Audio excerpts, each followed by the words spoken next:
player. So it's going to be very interesting to see. And fun fact, Neet is also from Hawaii, same region as Small. Oh my god. Wow. Since quarantine, for some reason, I know an absurd amount about Smash scenes other than my own. Before quarantine started, I knew my scene, I knew Connecticut, and I knew Tri-State, and I knew California. And now, like, all of a sudden, I know everything about Hawaii scene. I know it's whack.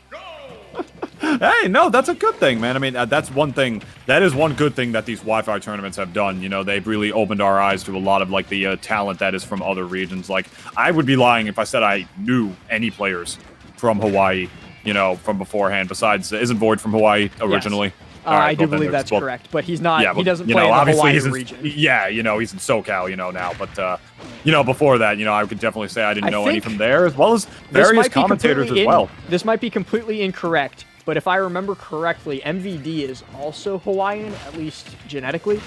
Right. Like from his DNA. So shout outs to DNA every Thursday over on Masterhand Gaming. Check it out every single Thursday, dna.exe. But not actually from the region, as the Booyah is going to go ahead and take the first stock for Avenue right there. Good stuff to him, able to get that, knowing that Booyah window against a big boy like Donkey Kong, man. I don't know what the actual Booyah window against him is, but I imagine that even if the window is not that large, it's definitely going to still be pretty difficult for DK to come down after that up throw, man, because even if it whiffs, you know, Inkling is going to be able to fall down, like fast fall with a forward air or a back air just to keep the onslaught on a character like Donkey Kong, who's just such a huge character, you know, and should struggle to get out of disadvantage, or and optimally should, because one of the best ways to fight Donkey Kong, for whoever you are, if you have a hard time fighting Donkey Kong, you want to get this character in the air and just never let him down. You want to think of Donkey Kong as a damn pinata, as that beautiful armored headbutt. As that volleyball game that we used to play in school gym, keep the balloon off the ground.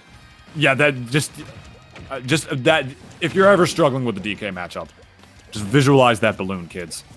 If you're ever struggling in general, just don't let your opponent touch the ground. If you're ever struggling in general, just visualize the balloon. Just take that outside of Smash. That's a life philosophy.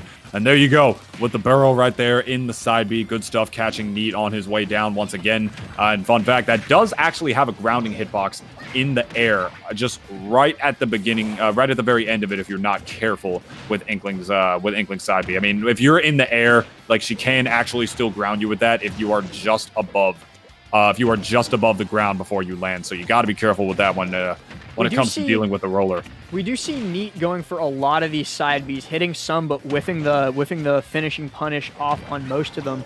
And it's an interesting thing to see because Avenue has definitely picked up on it and started punishing hard for it. Catching the get up with the down smash there too. Avenue's doing just a great job of not letting DK do anything that he wants and finally bringing it down to even stocks, but with 118% on him, it's not looking good for Neet right now. Yeah, if Neet can bring this back, I'm going to be very, very impressed as he... Oh my god, that's terrifying! Why would you do that as the up smash does not take the stock? It's going to be very, very impressive and interesting to see if Neet is going to be able to bring this back. He's good. He knows he's far enough away. Unfortunately for Avenue, he didn't space that right to grab that hook that down smash by the ledge. If he did, it would have been a completely different story had Neet decided to just, you know, stay off the level like that. As this Booyah here window. No, he is able to jump out. The window is officially gone. But Inkling, my friends. I do want to point out the really interesting dynamic that we just saw twice from both players, where the first time Neet went for a side B on stage, and it missed because Avenue was mid-hitbox. And the second time, he went for an up B, and it clanked with the roller. So it was a really interesting thing. I don't think we got it on the replay. We were just going to rewatch the final kill moment right there. But it was really interesting that Neet kept going for these super... Like right there, that ending side B, he got caught by that F smash because he went for a super laggy option like the side B. He just committed. There are no other words right there. He just completely committed to a Hail Mary in the final moments of that game last. If he landed that side B, he would have won. That would have been the game. That forward smash probably would have killed Inkling if he was able to charge it up enough. And Inkling's percent was high enough to the point where it was getting a little up there in mash territory. It's looking like he was in the 70s, so he probably still would have been able to mash out, or at the very least, mash out. He probably would have been able to mash out quickly enough to the point where any amount of charge that DK would have been able to get on his forward smash probably wouldn't have killed, but it still was a very, very iffy situation. And frankly, one that you pointed out last was probably not worth it, for him to just hard commit to a forward B like that, a committal option. And lucky for Avenue, he was just able to beat him to the punch with that forward smash. Sometimes you got to risk it for the biscuit, but I do not believe that was one of the times when it would have been worth it, because A, he lost the game for it, and B, it was questionable whether that even would have gotten him the game or if it would have just been some nice percent. So I really don't think the risk factor was there. I don't think it was worth risk reward right there, honestly.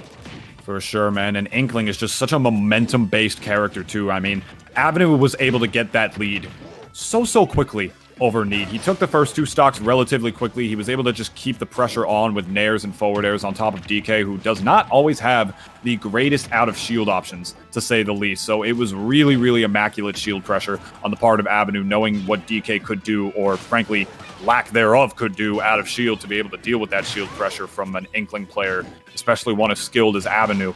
It's like Inkling is a character where you let this character get momentum, you can tell this is where Inkling really, really thrives. If you don't let Inkling get momentum, there are situations where you can't actually stuff out the character relatively well. DK, though, it's looking like he's having a little bit of a hard time in Neet right now, trying to find his ground, especially on his counter pick here on Smashville, where he's already at about 200%. He's the 3rd heaviest character in the game, but I don't care how big of a boar you are, I don't care how many Wheaties you eat, you're not going to live a forward smash from Inkling at 200% from center stage on Smashville. Yeah, that was really just a situation that he could not have gotten out of. We are seeing just really good, solid play from Avenue right here, just running away with the match, almost back at even percents on completely different stocks. And yeah, Avenue just completely lapped Neet right here. Gets caught by that forward smash, but is still going to live it, not high enough percent yet, and baiting DK all the way off stage, but unable to get the capitalization on it, and getting caught by that invincible up B, but still not able to close out the stock. And getting buried into F Smash, and that's going to be not quite it, despite the fully charged F Smash hitting at over 100%. Donkey Kong is still going to live a little bit longer. He quite literally caught DK flexing, because he does in fact flex when he does the he lands that up B, as you see right there. Yeah, the dev team definitely realized, they were like, okay, that move has to have some form of lag, otherwise, whatever, he would just be able to get back to the level for free. But that forward air, or back air, I should say, right there is going to do it, and immediately retaliating is Neat to get that, what would be a great equalizer if he was not down an entire stock. This is a very, very rough position, because now Avenue gets to hang back as much as he wants and force Neat to approach, which, when it comes to DK's approach options, sometimes he has to commit with that side B if he wants to get a good berry, sometimes he has to approach with a nair, and oh my god, he's getting the jab reset into the rollers. This is, I gotta be real, this is looking rough with a good lad Neat. This is looking really rough. Yeah, I don't see the potential future where Neet makes this comeback. And yeah, with that barrier right there, that's going to be it. Sending him to the blast zone and knocking him out of this tournament to secure Avenue's spot in top 32 tomorrow. That was clean. Yeah, that was a very, very clean, very, very quick 2-0 right there from Avenue. So with that, one last time, I want to thank Stonewall for all the things